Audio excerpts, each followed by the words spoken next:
저는 오늘 비상계엄에 관한 입장을 밝히기 위해 이 자리에 섰습니다. 지금 야당은 비상계엄 선포가 내란죄에 해당한다며 광란의 칼춤을 추고 있습니다. 정말 그렇습니까? 과연 지금 대한민국에서 국정마비와 국헌문란을 벌이고 있는 세력이 누구입니까? 지난 2년 반 동안 거대 야당은 국민이 뽑은 대통령을 인정하지 않고 끌어내리기 위해 퇴진과 탄핵 선동을 멈추지 않았습니다. 대선 결과를 승복하지 않은 것입니다. 대선 이후부터 현재까지 무려 178회에 달하는 대통령 퇴진 탄핵 집회가 임기 초부터 열렸습니다. 대통령의 국정 운영을 마비시키기 위해 우리 정부 출범 이후부터 지금까지 수십 명의 정부 공직자 탄핵을 추진했습니다. 탄핵된 공직자들은 아무 잘못이 없어도 소추부터 판결 선고시까지 장기간 직무가 정지됩니다. 탄핵이 발의되고 소추가 이루어지기 전 많은 공직자들이 자진 사퇴하기도 하였습니다. 탄핵 남발로 국정을 마비시켜 온 것입니다. 장관, 방통위원장 등을 비롯하여 자신들의 비위를 조사한 감사원장과 검사들을 탄핵하고 판사들을 겁박하는 지경에 이르렀습니다. 자신들의 비위를 덮기 위한 방탄 탄핵이고 공직기관과 법질서를 완전히 무너뜨리는 것입니다. 뿐만 아니라 위헌적 특검 법안을 27번이나 발의하면서 정치 선동 공세를 가해 왔습니다. 급기야는 범죄자가 스스로 자기에게 면죄부를 주는 셀프 방탄 입법까지 밀어붙이고 있습니다. 거대 야당이 지배하는 국회가 자유민주주의의 기반이 아니라 자유민주주의 헌정 질서를 파괴하는 괴물이 된 것입니다. 이것이 국정마비요, 국가 위기 상황이 아니면 무엇이란 말입니까? 이것뿐만이 아닙니다. 지금 거대 야당은 국가 안보와 사회 안전까지 위협하고 있습니다. 예를 들어 지난 6월 중국인 3명이 드론을 띄워 부산에 정박 중이던 미국 항공모함을 촬영하다 적발된 사건이 있었습니다. 이들의 스마트폰과 노트북에서는 최소 2년 이상 한국의 군사시설들을 촬영한 사진들이 발견됐습니다. 지난달 40일에는 40대 중국인이 드론으로 국정원을 촬영하다 붙잡혔습니다. 이 사람은 중국에서 입국하자마자 곧장 국정원으로 가서 이 같은 일을 벌인 것으로 확인됐습니다. 하지만 현행 법률로는 외국인의 간첩 행위를 간첩죄로 처벌할 길이 없습니다. 이러한 상황을 막기 위해 형법의 간첩죄 조항을 수정하려 하였지만 거대 야당이 완강히 가로막고 있습니다. 지난 정권 당시 국정원의 대공수사권을 박탈한 것도 모자라서 국가보안법 폐지도 시도하고 있습니다. 국가 안보를 위협하는 간첩을 잡지 말라는 것 아닙니까? 북한의 불법적인 핵무장과 미사일 위협 도발에도, GPS 교란과 오물 풍선에도, 민주노총 간첩 사건에도 거대 야당은 이에 동조할 뿐 아니라 오히려 북한 편을 들면서 이에 대응하기 위해 고군분투하는 정부를 흠집내기만 했습니다. 북한의 불법 핵 개발에 따른 UN 대북 제재도 먼저 풀어야 한다고 주장합니다. 도대체 어느 나라 정당이고 어느 나라 국회의원인지 알 수가 없습니다. 검찰과 경찰의 내년도 특경비, 특활비 예산은 아예 0원으로 깎았습니다.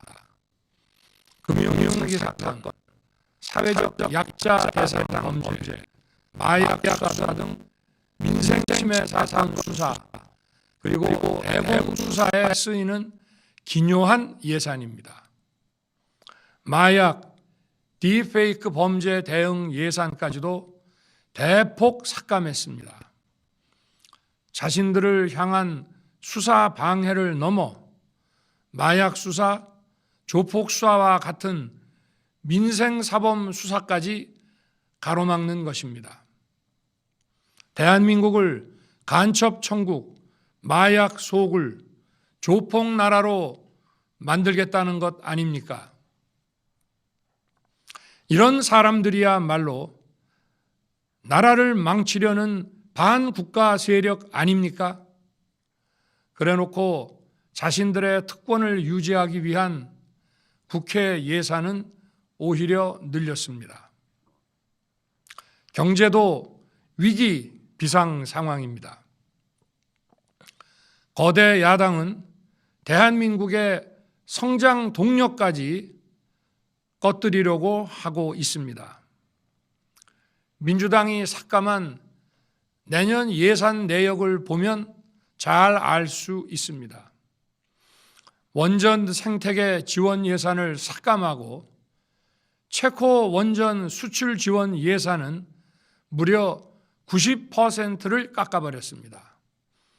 차세대 원전 개발 관련 예산은 거의 전액을 삭감했습니다. 기초과학연구, 양자, 반도체, 바이오 등 미래 성장 동력 예산도 대폭 삭감했습니다. 동해가스전 시추 예산, 이른바 대왕고래 사업 예산도 사실상 전액 삭감했습니다.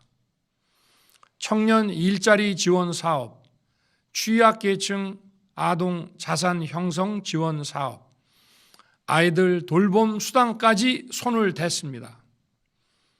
산업 생태계 조성을 위한 혁신 성장 펀드, 강소기업 육성 예산도 삭감했습니다.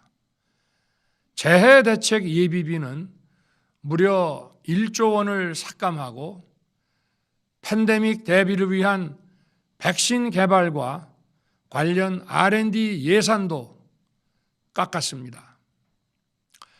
이처럼 지금 대한민국은 거대 야당의 의회 독재와 폭거로 국정이 마비되고 사회 질서가 교란되어 행정과 사법의 정상적인 수행이 불가능한 상황입니다.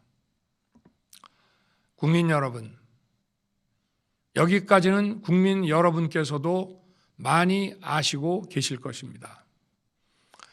하지만 제가 비상계엄이라는 엄중한 결단을 내리기까지 그동안 직접 차마 밝히지 못했던 더 심각한 일들이 많이 있습니다. 작년 하반기 선거관리위원회를 비롯한 헌법기관들과 정부 기관에 대해 북한의 해킹 공격이 있었습니다. 국가정보원이 이를 발견하고 정보 유출과 전산 시스템 안전성을 점검하고자 했습니다. 다른 모든 기관들은 자신들의 참관하에 국정원이 점검하는 것에 동의하여 시스템 점검이 진행되었습니다. 그러나 선거관리위원회는 헌법기관임을 내세우며 완강히 거부하였습니다. 그러다가 선관위의 대규모 채용 부정 사건이 터져 감사와 수사를 받게 되자 국정원의 점검을 받겠다고 한 발 물러섰습니다. 그렇지만 전체 시스템 장비의 아주 일부분만 점검에 응하였고 나머지는 불응했습니다. 시스템 장비 일부분만 점검했지만 상황은 심각했습니다. 국정원 직원이 해커로서 해킹을 시도하자 얼마든지 데이터 조작이 가능하였고 방화벽도 사실상 없는 것이나 마찬가지였습니다. 비밀번호도 아주 단순하여 1, 2, 3, 4, 5 같은 식이었습니다.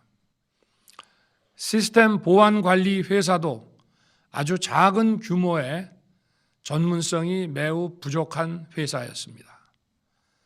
저는 당시 대통령으로서 국정원의 보고를 받고 충격에 빠졌습니다. 민주주의 핵심인 선거를 관리하는 전산 시스템이 이렇게 엉터리인데 어떻게 국민들이 선거 결과를 신뢰할 수 있겠습니까? 선관위도 국정원의 보안 점검 과정에 입회하여 지켜보았지만 자신들이 직접 데이터를 조작한 일이 없다는 변명만 되풀이할 뿐이었습니다. 선관위는 헌법기관이고 사법부 관계자들이 위원으로 있어 영장에 의한 압수수색이나 강제 수사가 사실상 불가능합니다. 스스로 협조하지 않으면 진상규명이 불가능합니다. 지난 24년 4월 총선을 앞두고도 문제 있는 부분에 대한 개선을 요구했지만 제대로 개선되었는지는 알 수 없습니다. 그래서 저는 이번에 국방장관에게 선관위 전산 시스템을 점검하도록 지시한 것입니다. 최근 거대 야당 민주당이 자신들의 비리를 수사하고 감사하는 서울중앙지검장과 검사들, 헌법기관인 감사원장을 탄핵하겠다고 하였을 때 저는 이제 더 이상은 그냥 지켜볼 수만 없다고 판단했습니다. 뭐라도 해야 되겠다고 생각했습니다. 이들은 이제 곧 사법부에도 탄핵의 칼을 들이댈 것이 분명했습니다. 저는 비상계엄령 발동을 생각하게 되었습니다. 거대 야당이 헌법상 권한을 남용하여 위헌적 조치들을 계속 반복했지만 저는 헌법의 틀 내에서 대통령의 권한을 행사하기로 했습니다. 현재의 망국적 국정마비 상황을 사회 교란으로 인한 행정사법의 국가기능 붕괴 상태로 판단하여 계엄령을 발동하되 그 목적은 국민들에게 거대 야당의 반국가적 폐악을 알려 이를 멈추도록 경고하는 것이었습니다. 그럼으로써 자유민주주의 헌정질서의 붕괴를 막고 국가 기능을 정상화하고자 하였습니다. 사실 12월 4일 계엄 해제 이후 민주당에서 감사원장과 서울중앙지검장 등에 대한 탄핵안을 보류하겠다고 발표하여 짧은 시간의 계엄을 통한 메시지가 일정 부분 효과가 있었다고 생각했습니다. 그러나 이틀 후 보류하겠다던 탄핵 소추를 그냥 해버렸습니다. 비상계엄의 명분을 없애겠다는 뜻이었습니다. 애당초 저는 국방장관에게 과거의 계엄과는 달리 계엄의 형식을 빌려 작금의 위기 상황을 국민들께 알리고 호소하는 비상조치를 하겠다고 했습니다. 그래서 질서 유지에 필요한 소수의 병력만 투입하고 실무장은 하지 말고 국회의 계엄 해제 의결이 있으면 바로 병력을 철수시킬 것이라고 했습니다.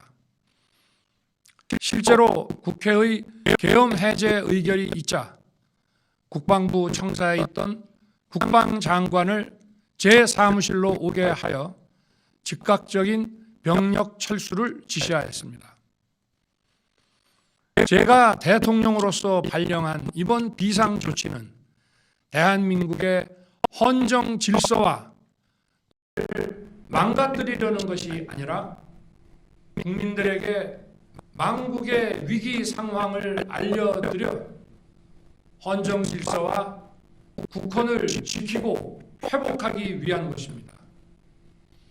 소규모이지만 병력을 국회에 투입한 이유도 거대 야당의 망국적 행태를 상징적으로 알리고 개혁 선포와 방문했던 국회 관계자와 시민들이 대거 몰릴 것을 대비하여 질서 유지를 하기 위한 것이지 국회를 폐쇄시키거나 기능을 마비시키려는 것이 아니면 참여하면 합니다. 300명 미만의 실무자하지 않은 병력으로 그 넓은 국회 공간을 상당 기간 장악할 수 없는 것입니다. 과거와 같은 계엄을 하려면 수만 명의 병력이 필요하고 광범위한 사전 논의와 준비가 필요하지만 저는 국방장관에게 계엄령 발령 담화 방송으로 국민들께 알린 이후에 병력을 이동시키라고 지시했습니다. 그래서 10시 30분 담화 방송을 하고 병력 투입도 11시 30분에서 12시 조금 넘어서 이루어졌으며 1시 조금 넘어 국회의 계엄 해제 결의가 있자 즉각 군 철수를 지시하였습니다. 결국 병력이 투입된 시간은 한두 시간 정도에 불과합니다. 만일 국회 기능을 마비시키려 했다면 평일이 아닌 주말을 기해서 계엄을 발동했을 것입니다. 국회 건물에 대한 단전 단수 조치부터 취했을 것이고 방송 송출도 제한했을 것입니다. 그러나 그 어느 것도 하지 않았습니다. 국회에서 정상적으로 심의가 이루어졌고 방송을 통해 온 국민이 국회 상황을 지켜보았습니다. 자유민주 헌정 질서를 회복하고 수호하기 위해 국민들께 망국적 상황을 호소하는 불가피한 비상조치를 했지만 사상자가 발생하지 않도록 안전사고 방지에 만전을 기하도록 하였고 사병이 아닌 부사관 이상 정예 병력만 이동시키도록 한 것입니다. 저는 이번 비상계엄을 준비하면서 오로지 국방장관하고만 논의하였고 대통령실과 내각 일부 인사에게 선포 직전 국무회의에서 알렸습니다. 각자의 담당 업무 관점에서 우려되는 반대 의견 개진도 많았습니다. 저는 국정 전반을 보는 대통령의 입장에서 현 상황에서 이런 조치가 불가피하다고 설명했습니다. 군 관계자들은 모두 대통령의 비상계엄 발표 이후 병력 이동 지시를 따른 것이니만큼 이들에게는 전혀 잘못이 없습니다. 그리고 분명히 말씀드리지만 저는 국회 관계자의 국회 출입을 막지 않도록 하였고, 그래서 국회의원과 엄청나게 많은 인파가 국회 마당과 본관, 본회의장으로 들어갔고 계엄해제 안건 심의도 진행된 것입니다. 그런데도 어떻게든 내란죄를 만들어 대통령을 끌어내리기 위해 수많은 허위 선동을 만들어내고 있습니다. 도대체 2시간짜리 내란이라는 것이 있습니까? 질서 유지를 위해 소수의 병력을 잠시 투입한 것이 폭동이란 말입니까? 거대 야당이 거짓 선동으로 탄핵을 서두르는 이유가 무엇이겠습니까? 단 하나입니다. 거대 야당 대표의 유죄 선고가 임박하자 대통령의 탄핵을 통해 이를 회피하고 조기 대선을 치르려는 것입니다. 국가 시스템을 무너뜨려서라도 자신의 범죄를 덮고 국정을 장악하려는 것입니다. 이야말로 국헌문란 행위 아닙니까? 저를 탄핵하든 수사하든 저는 이에 당당히 맞설 것입니다. 저는 이번 계엄 선포와 관련해서 법적, 정치적 책임 문제를 회피하지 않겠다고 이미 말씀드린 바 있습니다. 저는 대통령 취임 이후 지금까지 단 한순간도 개인적인 인기나 대통령 임기 자리 보존에 연연해 온 적이 없습니다. 자리 보존 생각만 있었다면 국헌문란 세력과 구태여 맞서 싸울 일도 없었고 이번과 같이 비상계엄을 선포하는 일은 더더욱 없었을 것입니다. 5년 임기 자리 지키기에만 매달려 국가와 국민을 외면할 수 없었습니다. 저를 뽑아주신 국민의 뜻을 저버릴 수 없었습니다.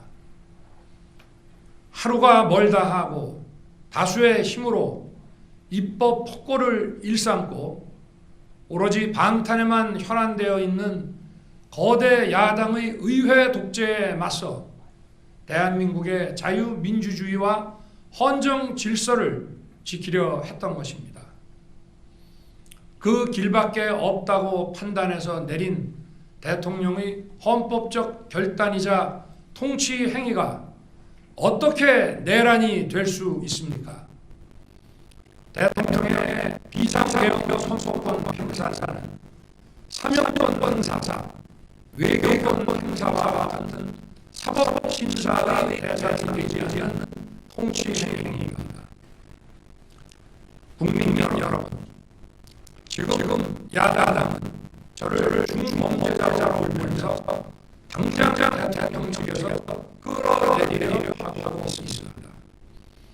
만일 망국적 국헌문란 세력이 이 나라를 지배한다면 어떤 일이 벌어지겠습니까? 위헌적인 법률, 셀프 면죄부 법률, 경제 폭망 법률들이 국회를 무차별 통과해서 이 나라를 완전히 부술 것입니다. 원전 산업, 반도체 산업을 비롯한 미래 성장 동력은 고사될 것이고 중국산 태양광 시설들이 전국의 살림을 파괴할 것입니다. 우리 안보와 경제의 기반인 한미 동맹, 한미일 공조는 또다시 무너질 것입니다. 북한은 핵과 미사일을 고도화하여 우리의 삶을 더 심각하게 위협할 것입니다. 그러면 이 나라 대한민국의 미래가 어떻게 되겠습니까? 간첩이 활개치고 마약이 미래 세대를 망가뜨리고 조폭이 설치는 그런 나라가 되지 않겠습니까? 지금껏 국정 마비와 국헌 문란을 주도한 세력과 범죄자 집단이 국정을 장악하고 대한민국의 미래를 위협하는 일만큼은 어떤 일이 있어도 막아야 합니다. 저는 끝까지 싸울 것입니다. 국민 여러분, 국정 마비의 망국적 비상 상황에서 나라를 지키기 위해 국정을 정상화하기 위해 대통령의 법적 권한으로 행사한 비상계엄 조치는 대통령의 고도의 정치적 판단이고 오로지 국회의 해제 요구만으로 통제할 수 있는 것입니다. 이것이 사법부의 판례와 헌법학계의 다수 의견임을 많은 분들이 알고 있습니다. 저는 국회 해제 요구를 즉각 수용했습니다. 계엄 발령 요건에 관해 다른 생각을 가지고 계신 분들도 있습니다만 나라를 살리려는 비상 조치를 나라를 망치려는 내란 행위로 보는 것은 여러 헌법학자와 법률가들이 지적하는 바와 같이 우리 헌법과 법 체계를 심각한 위험에 빠뜨리는 것입니다. 저는 묻고 싶습니다. 지금 여기저기서 광란에 칼춤을 추는 사람들은 나라가 이 상태에 오기까지 어디서 도대체 무엇을 했습니까? 대한민국의 상황이 위태롭고 위기에 놓여 있다는 생각도 전혀 하지 않았다는 말입니까? 공직자들에게 당부합니다. 엄중한 안보 상황과 글로벌 경제 위기에서 국민의 안전과 민생을 지키는 일에 흔들림 없이 매진해 주시기 바랍니다. 국민 여러분, 지난 2년 반 저는 오로지 국민만 바라보며 자유민주주의를 지키고 재건하기 위해 불의와 부정, 민주주의를 가장한 폭거에 맞서 싸웠습니다. 피와 땀으로 지켜온 대한민국, 우리의 자유민주주의를 지키는 길에 모두 하나가 되어 주시길 간곡한 마음으로 호소드립니다. 저는 마지막 순간까지 국민 여러분과 함께 싸우겠습니다. 짧은 시간이지만 이번 계엄으로 놀라고 불안하셨을 국민 여러분께 다시 한번 사과드립니다. 국민 여러분에 대한 저의 뜨거운 충정만큼은 믿어주십시오. 감사합니다.